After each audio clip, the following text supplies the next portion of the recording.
Viewers, good morning. ചെമ്പനീർ പൂവിൻ്റെ ഇന്നത്തെ വിശേഷത്തിലേക്ക് എല്ലാവർക്കും സ്വാഗതം കേട്ടോ. അങ്ങനെ നമ്മുടെ ദാസ് 1,00,000 രൂപ പുള്ളിക്കാരൻ്റെ കല്യാണത്തിന് വേണ്ടിയിട്ട് ചോദിക്കുക. നമ്മുടെ ശ്രുതിയാണെങ്കിൽ വരണ്ട് നിൽക്കുക. ആ സമയത്ത് തന്നെ കറക്റ്റായിട്ട് പാർലറിലേക്ക് നമ്മുടെ ശ്രുതി എത്തി.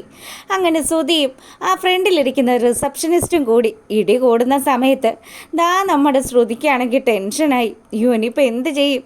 എടി, നീ ഒരു കാര്യം ചെയ്യും മീരെ, വേഗം ഒന്ന് പോയി ഒന്ന് നോക്കിക്കേ, അത് ശ്രുതി തന്നെ ആണോ എന്ന്. അങ്ങനെ ശ്രുതി പറഞ്ഞതനുസരിച്ച് നമ്മുടെ മീര പോയി നോക്കുക. അപ്പം കാണുന്ന കാഴ്ച ശ്രുതിയെ തന്നെ. ദൈവമേ, ഇടി ചതിച്ചടി, അവനാടി വന്നിരിക്കുന്നത്, നിൻ്റെ ഭർത്താവ്. കൊള്ളാലോ. അപ്പം അങ്ങനെയാണെങ്കിൽ ഇനി പിന്നെ ഞാൻ ആളെ ഫോൺ വിളിക്കാൻ നിൽക്കണ്ടല്ലോ എന്ന് ദാസ് പറയുക. ഇപ്പം ആൾ വന്ന സ്ഥിതിക്ക് ഞാൻ ആളെ കണ്ട് നേരിട്ട് തന്നെ പറഞ്ഞേക്കാം, നീ കല്യാണിയാണെന്നും നിനക്കൊരു കുഞ്ഞുണ്ട് എന്നുള്ള കാര്യമൊക്കെ ഞാൻ ഇപ്പം തന്നെ അങ്ങ് പറഞ്ഞേക്കാമെന്ന് പറഞ്ഞു. അപ്പോഴത്തേക്കിനും നമ്മുടെ ശ്രുതിയാണെങ്കിൽ, ഈശ്വര, ഞാൻ എന്ത് ചെയ്യും? ദാസ്, ദയവ് ചെയ്ത് ദാസ് ഇവിടെ നിന്ന് പോ. അപ്പം എൻ്റെ പൈസയോ? ദാസിന് ഞാൻ പൈസ തരാമെന്നൊക്കെ പറഞ്ഞ് ശ്രുതിയാണെങ്കിൽ ദാസിനെ പറഞ്ഞയക്കുക. അങ്ങനെ അവൻ അതിലേക്കൂടി ഇറങ്ങി വരുന്ന സമയത്ത് നമ്മുടെ ശ്രുതി ആ റിസപ്ഷനിസ്റ്റ് പെണ്ണിൻ്റെ കഴുത്തറുത്തുകൊണ്ടിരിക്കുക. അതെ, എടി, നീ ഇനി മുതൽ ഇവിടെ ജോലിക്ക് വരണോ വേണ്ടേ എന്നുള്ള കാര്യം ഞാനേ തീരുമാനിക്കും. നിന്നെപ്പോലെയുള്ള ഒരു അഹങ്കാരി എന്തിനാ ഇങ്ങനെ ജോലിക്ക് വെച്ചെന്ന് ശ്രുതിയോട് ഞാൻ ചോദിക്കുന്നുണ്ടെന്നൊക്കെ പറഞ്ഞ് അവൻ തട്ടിക്കേറിക്കൊണ്ട് അവൻ നേരെ വരുന്നത് ശ്രുതിയുടെ അടുത്തേക്കാണ്. എൻ്റെ ശ്രുതിന്ന് വിളിച്ചതും ശ്രുതിയാണെങ്കിലോ, ശ്രുതിയോ, എന്താ ശ്രുതി പറയാതെ വന്നത്? ഇതിപ്പോൾ നല്ല ചേലായല്ലോ, നിന്നെ കാണാൻ വരാനായിട്ട് ഞാനെന്തിനാ പ്രത്യേക അനുവാദമൊക്കെ വാങ്ങിക്കുന്നത്? പിന്നെ ഒരു കാര്യം ഞാൻ പറഞ്ഞേക്കാം, ആ ഫ്രണ്ടിൽ നിൽക്കുന്ന പെണ്ണുണ്ടല്ലോ, ആളത്ര ശരിയൊന്നുമല്ല. അവളോട് ഞാൻ സംസാരിച്ചപ്പം അവളെ നിന്നെ കാണാൻ സമ്മതിക്കത്തില്ല എന്ന്. അല്ല, നീ ഇവിടെ എന്തോ തിരക്കിലാണെന്ന് പറഞ്ഞിട്ട്? ഇവിടെ പ്രത്യേകിച്ച് തിരക്കുകളൊന്നും കാണുന്നില്ലല്ലോ, എന്താ സംഭവം ശ്രുതി എന്ന് ചോദിച്ചു. എൻ്റെ ശ്രുതി, പ്രത്യേകിച്ച് ടെൻഷനൊന്നുമില്ല, അപ്പുറത്തുണ്ട് കസ്റ്റമർ. അല്ല, ശ്രുതി എന്താ ഇങ്ങോട്ട് വന്നേന്ന് മീര ചോദിക്കുക. അത് ഞാൻ നിന്നോട് പറയണോ? ഞാൻ വന്നത് എന്താണെന്നോ ശ്രുതി, എനിക്ക് ആ ജോലിയുടെ ഒന്നും ശരിയായില്ല. ഞാൻ ഒരുപാട് സ്ഥലത്തൊക്കെ അലഞ്ഞു നടന്നു പൈസ ഉണ്ടാക്കാൻ വേണ്ടിയിട്ട്. ശ്രുതി എന്തിനാ പൈസ ഉണ്ടാക്കുന്നത്? അല്ല, കാനഡയിലേക്ക് പോകണ്ടേ? കാനഡയിൽ ഇത്രയും നല്ലൊരു ജോലി സെറ്റായിട്ട് ഞാനത് പോയില്ലെങ്കിൽ എനിക്കത് വലിയ നഷ്ടമായിരിക്കും. അതുകൊണ്ട് ശ്രുതി, ബാങ്കിൽ ചെന്ന് ചോദിച്ചപ്പം അവരും പറഞ്ഞു, നിനക്ക് ജോലിയൊന്നും ഇല്ലല്ലോ, അതുകൊണ്ട് നിനക്ക് പണം തരാൻ പറ്റത്തില്ല എന്ന്. ഇനി ഞാൻ എന്ത് ചെയ്യൂടി? എന്തെങ്കിലും ഒരു സൊല്യൂഷൻ നീ പറഞ്ഞു തരണമെന്ന് പറഞ്ഞു. അല്ലെങ്കിൽ നീ ഒരു കാര്യം ചെയ്, നിൻ്റെ അച്ഛനോട് ചോദിച്ചു കഴിഞ്ഞാൽ അച്ഛൻ കുറച്ച് പൈസ തരില്ലേ? ശ്രുതി, എന്നെ ദേഷ്യം പിടിപ്പിക്കരുതെന്ന് പറഞ്ഞ് ശ്രുതി ചാടിക്കടിക്കുക. അല്ല, ഇവളുടെ അച്ഛൻ ജയിലിലല്ലേ എന്ന് മീര പറഞ്ഞതും, അതിന് ജയിലിലാണെങ്കിൽ എന്താ പ്രശ്നം? ഇവളുടെ അച്ഛന് തരാൻ പറ്റിയില്ലെങ്കിൽ ഇവളുടെ ചിറ്റപ്പന് തരാമല്ലോ. ആര് കാശ് തന്നാലും ഞാൻ സ്വീകരിക്കും. എല്ലാവരും കാശ് കാശ് കാശെന്ന് പറഞ്ഞ് എൻ്റെ പിന്നാലെ നടക്കുകയാണെന്ന് പറഞ്ഞ് ശ്രുതിയാണെങ്കിൽ അവളുടെ നിയന്ത്രണം വിട്ട് ശ്രുതിയുടെ മെക്കിട്ട് കയറി. അപ്പോഴത്തേക്കിന് ശ്രുതി പറയുന്നുണ്ട്, നീ എന്തിനാ എന്നോടിങ്ങനെ ദേഷ്യപ്പെടുന്നത്? അതെ, ഇവളോട് ചില ആൾക്കാരൊക്കെ വന്ന് കടം ചോദിക്കുന്നുണ്ട് ചേട്ടാ, അതുകൊണ്ട് അവൾ ചേട്ടനോട് ദേഷ്യപ്പെട്ടത്. ഒരു മാർഗം ഞാൻ പറയാം, ശ്രുതി ഒരു കാര്യം ചെയ്യും, ശ്രുതിയുടെ അമ്മയോട് പോയി പൈസ ചോദിക്കുക. അല്ല, അമ്മ എങ്ങനെ കാശ് തരാനാ? അമ്മ കാശൊക്കെ തരാൻ പറ്റും. വീടിൻ്റെ ആധാരം പണയപ്പെടുത്തിയാണല്ലോ സച്ചിക്ക് കാറിൻ്റെ കാശൊക്കെ കൊടുത്തത്, അതുകൊണ്ട് അതിൽ തന്നെ പണയപ്പെടുത്തിയിട്ട് 14,00,000 രൂപ ശ്രുതിയുടെ ജോലിയുടെ ആവശ്യത്തിന് വേണ്ടിയിട്ട് വാങ്ങിച്ചെടുക്ക്. അതിനുള്ള മിടുക്ക് ശ്രുതിക്ക് ഉണ്ടോ എന്ന് ഞാനൊന്ന് നോക്കട്ടെ എന്ന് ശ്രുതി പറയുക. അത് കൊള്ളാമല്ലോ. ഒരു കാര്യം ചെയ്യാം, ഞാൻ വീട്ടിൽ പോയിട്ട് അമ്മയോടും അച്ഛനോടും ഒന്ന് സംസാരിച്ച് നോക്കാം. അത് തന്നെ നല്ലത്. എന്നാ ഞാൻ പോട്ടെ. നീ ഇപ്പോൾ വരുന്നില്ലല്ലോ? ഇല്ല ശ്രുതി, ഞാൻ ഇച്ചിരി ബിസിയാണ്, നീ വീട്ടിലേക്ക് പോയിക്കോ. കാര്യങ്ങളൊക്കെ നീ അങ്കിളിനെയും ആൻറ്റിയും കണ്ട് സംസാരിക്കുമെന്ന് പറഞ്ഞ് ശ്രുതി അവിടെ ഇങ്ങനെ നിൽക്കുമ്പം നമ്മുടെ ശ്രുതി വീട്ടിലേക്ക് വരിക.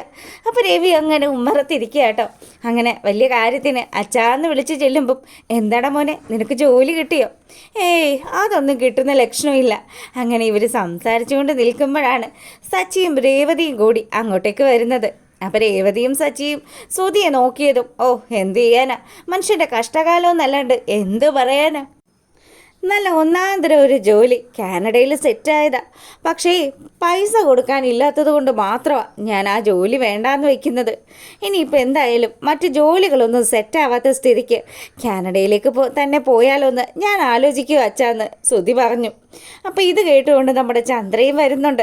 അല്ലച്ചാ, ഈ കാനഡ എന്ന് പറയുന്നത് ഇവിടെ അടുത്തുള്ള ഏതെങ്കിലും ഒരു സിറ്റിയാണോ? അല്ല, അങ്ങോട്ടേക്ക് പോകണമെന്നൊക്കെ പറയുന്നു എന്ന് സച്ചി പറഞ്ഞ് കളിയാക്കുക. അപ്പോഴത്തേക്കിനും നമ്മുടെ ശ്രുതിയാണെങ്കിൽ ചന്ദ്രയോടും രവിയോടുമായിട്ട് പറഞ്ഞു, ഇത് കണ്ടോ എന്നെ കളിയാക്കുന്നത്? ഇവൻ ഒറ്റൊരുത്തനെ എന്നെ ഇങ്ങനെ കളിയാക്കുന്നത്. ദേ ഞാനുണ്ടല്ലോ ഇപ്പം കാറിൻ്റെ ബ്രേക്ക് ഇവിടെ ചവിട്ടണമെന്ന് പറഞ്ഞു പോയില്ലേ, അങ്ങനെ ഒരു നിശ്ചയമില്ലാണ്ട് പോകുന്നത് പോലെ ഞാൻ ഇങ്ങനെ ഡ്രൈവ് ചെയ്തുകൊണ്ടിരിക്കുക. എടാ, നിനക്ക് കാർ ഓടിക്കാൻ അറിയത്തില്ലെങ്കിൽ നിനക്ക് ഞാനത് പഠിപ്പിച്ചു തരാമെന്ന് സച്ചി പറയുക. ശോ, ഞാനൊരു ഉപമ പറഞ്ഞതല്ലേ, നീ എന്തിനാ ചുമ്മാ ഇങ്ങനെ തോക്കി കയറി വെടിവെക്കുന്നത്? സച്ചി, ദേ എൻ്റെ നിയന്ത്രണം വിട്ട് നിൽക്കുകയെന്ന് ശ്രുതി പറയുക. പിന്നെ നിൻ്റെ ഒരു നിയന്ത്രണം? എടാ, നീ എന്താ ഉദ്ദേശിക്കുന്നത്? 14 ലക്ഷം രൂപ നിനക്ക് ആര് തരാനാ? ആര് വിചാരിച്ചാലും നിനക്ക് 14 ലക്ഷം രൂപ തരാൻ നടക്കില്ല ശ്രുതി. നീ അതുകൊണ്ട് ഇവിടെ എവിടെയെങ്കിലും കിട്ടുന്ന എന്തെങ്കിലും ഒരു പണിയെടുത്ത് ജീവിക്ക്. മേലനങ്ങാണ്ട് ഭക്ഷണം കഴിച്ച് ഇവന് ശീലമായി പോയെന്ന് നമ്മുടെ സച്ചി പറയുക. അപ്പോഴത്തേക്കിനും തന്നെ നമ്മുടെ ശ്രുതി പറഞ്ഞു, എടാ നീ ആദ്യം ഞാൻ സംസാരിക്കാൻ പോകുന്നത് എന്നെ ഒന്ന് പറയാൻ അനുവദിക്ക്. ഇതെന്തൊരു കഷ്ടമായത്. അങ്ങനെ നമ്മുടെ ചന്ദ്രയുടെ അടുത്ത് ശ്രുതി ചെന്നിട്ട് ശ്രുതി പറഞ്ഞു, അമ്മ എനിക്ക് എങ്ങനെയെങ്കിലും കുറച്ച് പൈസ വേണം. അത് അമ്മ വിചാരിച്ചാൽ നടക്കും. ഞാൻ വിചാരിച്ചാൽ നടക്കുമെന്നോ?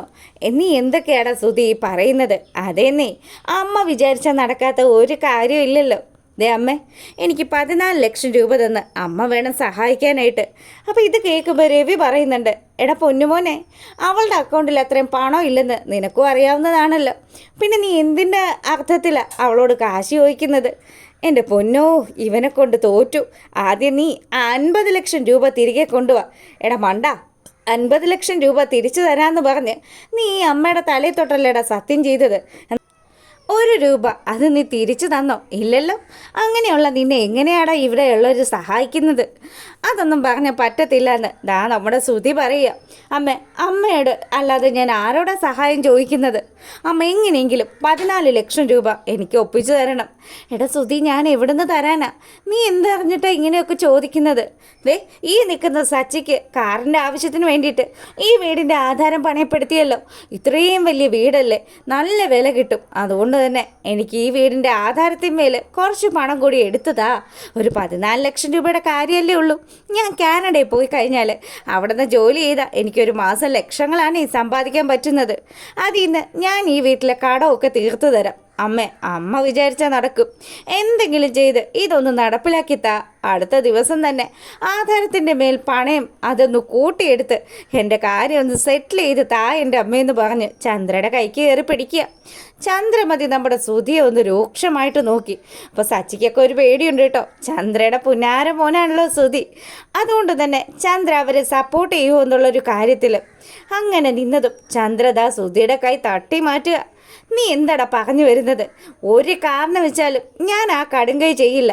ആകെ എൻ്റെ അച്ഛൻ എനിക്ക് വേണ്ടി തന്ന ഒരു സമ്പാദ്യമായി ഈ വീട്. അത് ഞാൻ നിനക്ക് പണയപ്പെടുത്തി തന്നെ അല്ലേ? അമ്മ ഇത് എന്താ അമ്മ ഈ പറയുന്നത്? അമ്മ അവൻ അങ്ങനെ ചെയ്തു കൊടുത്തതല്ലേ? എടാ, നിനക്കൊരു കാരണവശാലും ഞാനത് ചെയ്തു തരില്ല. ഇനി എനിക്ക് കയറി കിടക്കാനായിട്ട് ഇത് മാത്രമേ ഉള്ളൂ. നീ എന്താ ഉദ്ദേശിക്കുന്നത്? ഞാനും എൻ്റെ ഭർത്താവും കൂടി തെരുവിൽ പോയി കിടക്കാനാണോ? നടക്കില്ല ശ്രുതി. ഇതല്ലാതെ വേറെ എന്ത് കാര്യം പറഞ്ഞാലും അത് നമുക്ക് ആലോചിക്കാമെന്ന് ചന്ദ്ര പറയുക. ഇത് കേട്ടപ്പം നമ്മുടെ സച്ചിക്കും രേവതിക്കും ഒക്കെ വലിയ സന്തോഷമായിട്ടോ. രവിക്കാണെങ്കിൽ അതിൻ്റെ അപ്പുറത്ത് സന്തോഷമായി. സച്ചി നമ്മുടെ രേവതിയോട് പറയുന്നുണ്ട്, ദേ രേവതി, നീ എൻ്റെ കൈക്കൊന്ന് നുള്ളിക്ക്. ഇതൊന്നും സ്വപ്നമല്ലല്ലോ അല്ലേ? എൻ്റെ സച്ചിയേട്ടാ ഒന്ന് അടങ്ങി നിൽക്ക്. അപ്പം ചന്ദ്ര പിന്നെയും പറഞ്ഞു, അതേ ശ്രുതി, ഈ സമയം കൊണ്ട് നീ ഇങ്ങനെ തേരാപ്പാര നടക്കുന്ന സമയം കൊണ്ട് 10 രൂപയുടെ വരുമാനം നിനക്കുണ്ടാക്കിയെടുക്കാമായിരുന്നല്ലോ. സാധാരണക്കാരെ പോലെ എന്തെങ്കിലും ഒരു ജോലി ചെയ്യാമായിരുന്നല്ലോ. അമ്മ, ഞാൻ ഇത്രയൊക്കെ പഠിച്ചിട്ട് എങ്ങനെയാമ്മ ഞാൻ ഒരു കമ്പനിയിലൊക്കെ പോയി ജോലി ചെയ്യുന്നത്? എടാ, നീ ഈ നാട്ടിൽ നിന്നുള്ള പരിപാടിയൊക്കെ ചെയ്താൽ മതി. അതുകൊണ്ടുള്ള വരുമാനം കൊണ്ട് നീ ജീവിച്ചാൽ മതി. അല്ലാതെ 14 ലക്ഷം രൂപയും മുടക്കി കാനഡയിൽ പോയി ജോലി ചെയ്യേണ്ട ആവശ്യമൊന്നും ഇപ്പം നിനക്കില്ലടാന്ന് പറഞ്ഞു. അങ്ങനെ ഇവർ സംസാരിച്ചുകൊണ്ട് നിൽക്കുന്ന സമയത്താണ് നമ്മുടെ ശ്രുതി അങ്ങോട്ട് വരുന്നത്. ശ്രുതി ആണെങ്കിലോ എന്താ എന്താ ശ്രുതി ഇത് കേട്ടില്ല അമ്മ പറയുന്നത്. അമ്മയോട് ഞാൻ ആ 14 ലക്ഷം രൂപ തരുന്ന കാര്യത്തെക്കുറിച്ച് പറഞ്ഞു. ആ പൗഡർ ഏട്ടത്തിക്കപ്പോൾ ഇതൊക്കെ അറിയാമോന്ന് നമ്മുടെ സച്ചി ചോദിക്കുക. ഇവള് പറഞ്ഞിട്ടാ ഞാൻ അമ്മയോട് ആ കാശ് ചോദിച്ചെന്ന് സച്ചിയോട് നമ്മുടെ ശ്രുതി പറഞ്ഞതും ശ്രുതി അയ്യടാന്നായിപ്പോയി. അപ്പം തന്നെ നമ്മുടെ ചന്ദ്രമതി ശ്രുതി അങ്ങ് കണ്ണിലെടുക്കാൻ തുടങ്ങി. ചന്ദ്രയെ പേടിച്ചിട്ട് ശ്രുതിയാണെങ്കിലോ നിന്ന് പരുങ്ങാനും തുടങ്ങി. അപ്പോഴത്തേക്കിനും നമ്മുടെ സച്ചി പറഞ്ഞു, ആഹാ അപ്പം അങ്ങനെയാണ് കളികൾ. ഈ പൗഡർ ഏട്ടത്തി ബുദ്ധിമതിയാണെന്ന് ഞാൻ പറയാറില്ലേ രേവതി. ഇവളെ ചെറിയ ബുദ്ധിയൊന്നും അല്ല, ഇവൾക്ക് അതിബുദ്ധിയാണ് ഉള്ളത്. അല്ലേ പിന്നെ ആരെ തന്നെയാണ് അവൾ പിടിച്ചിരിക്കുന്നത്? അവളുടെ സ്വന്തം അമ്മായിയമ്മയെ തന്നെയല്ലേ പിടിച്ചിരിക്കുന്നത്. അവൾക്കറിയാം എവിടെ ചോദിച്ചാലാ പൈസ കിട്ടുക എന്നുള്ള കാര്യം. അങ്ങനെ ഇവർ സംസാരിച്ചുകൊണ്ട് നിൽക്കുമ്പം നമ്മുടെ ശ്രുതി പറഞ്ഞു, അല്ല ആൻറ്റി അതെ ഞാനൊരു ഓപ്ഷൻ പറഞ്ഞു എന്നേ ഉള്ളൂ. അല്ല നീ ഇതിനും വേണ്ടി ഓപ്ഷൻ പറയാനൊന്നും നിൽക്കണ്ട. ഒരു കാര്യം ചെയ്, നിൻ്റെ അച്ഛനോട് മേടിച്ചിട്ട് ഇവന് കാശ് കൊടുക്ക്. ആൻറ്റി അങ്ങനെ പറയില്ലേ ആൻറ്റി, എൻ്റെ അച്ഛൻ ജയിലിലല്ലേ ഉള്ളത്. നിൻ്റെ അച്ഛൻ ജയിലിൽ തന്നെ കിടക്കില്ലല്ലോ. നിൻ്റെ അച്ഛൻ ജയിലിൽ നിന്ന് പുറത്തിറങ്ങില്ലേ, ആ സമയത്ത് മേടിച്ചു കൊടുക്കടി. അല്ലാതെ എൻ്റെ വീടിൻ്റെ ആധാരം കണ്ടുകൊണ്ട് രണ്ടുപേരും വെള്ളം തിളപ്പിക്കണ്ടെന്ന് ചന്ദ്രമതി മുഖത്ത് നോക്കി പറയുക. സുധിയാണെങ്കിൽ എൻ്റെ അമ്മ എന്നോട് ഇങ്ങനെ പറയുമെന്ന് ഞാൻ സ്വപ്നത്തിൽ പോലും പ്രതീക്ഷിച്ചില്ല. എന്നാൽ ഇതൊരു വല്ലാത്ത ചതിയായി പോയ അമ്മയെന്ന് ചന്ദ്രയോട് പറയുക. ചന്ദ്രയ്ക്കാണെങ്കിലോ നമ്മുടെ രവി പറഞ്ഞു, എൻ്റെ ചന്ദ്രേ നീ ഇപ്പോഴാണ് ഒരു അമ്മയായത്. എടി ഇതുപോലെ നീ ഇവനോട് നേരത്തെ പെരുമാറിയിരുന്നെങ്കിൽ ഇവൻ പണ്ടേക്ക് എന്തേലും ഒരു ജോലി കണ്ടെത്തിയേനെ. അപ്പോൾ ഇതൊക്കെയാണ് കേട്ടോ ഇന്നത്തെ വിശേഷത്തിലുള്ളത്. വൈകുന്നേരം ഇതിൻ്റെ പ്രമോ വിശേഷമായിട്ട് വരുന്നതായിരിക്കും. വീഡിയോ ഇഷ്ടമായിട്ടുണ്ടെങ്കിൽ ഒന്ന് ലൈക്ക് ചെയ്തിട്ട് കാണുക. അപ്പോൾ എല്ലാവർക്കും നല്ലൊരു സൺഡേ ആശംസിച്ചുകൊണ്ട് വീഡിയോ വൈൻഡപ്പ് ചെയ്യാണ്. അപ്പോൾ ഓക്കെ, താങ്ക്